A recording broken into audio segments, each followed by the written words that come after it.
এতদিন ধরে সূর্যি মামার কাছে আজই জানানোর পর অবশেষে এখন ওয়েদারটা ভালো হলো। আমার শরীরটা এতটাই খারাপ হবে, বিকেলের দিকে যখন শরীরটা একটু ভালো লাগছে তখন ভাবলাম না এক কাপ চা বানিয়ে দিই, তাহলে একটু মনটাও ফ্রেশ লাগবে। তার সাথে ঠাকুর মন্দিরে একটুখানি লাইট জ্বালিয়ে দিলাম। আর সত্যি বলছি, এই এক কাপ চা না হলে না সারাদিনে বড্ড বিরক্ত লাগে, কিন্তু সকাল থেকে শরীরটা এতটাই খারাপ ছিল যে এক কাপ চা কেন কিছুই খেতে পারিনি।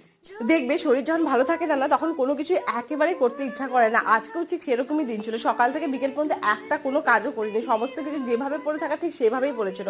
ভাবলাম যে এই সন্ধ্যার সময়টা যখন দুপুরে ঠাকুরকে পুজো দিয়ে দিই, সন্ধ্যাটা একটু ভালো করে দিয়ে দিই। আর সত্যি বলছি এই সময়টা খুবই ভালো লাগছিল, মানে পুজো ঘরে গেলে না মনটা অটোমেটিকলি খুব ফ্রেশ হয়ে যায়। তারপর ভাবলাম যে সারা ঘরে একটু ধূপ দেখিয়ে দিই, আজকে না ধুনো দেওয়ার মতো একেবারে এনার্জি ছিল না, তার জন্য ধূপও দিয়ে দিলাম। আর ঘরে খুঁটিনাটি কিছু কাজকর্ম ছিল সেটাই করছিলাম। আর আজকে না একটু বাইরে থেকে কিছু গেস্ট ইনভাইট ছিল, মানে আমার মামা শ্বশুরদের আসার কথা ছিল।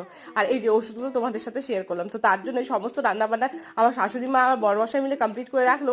বড়াটা ছিল আমার দায়িত্বে, যে সবাই মিলে খাওয়া দাওয়া করতে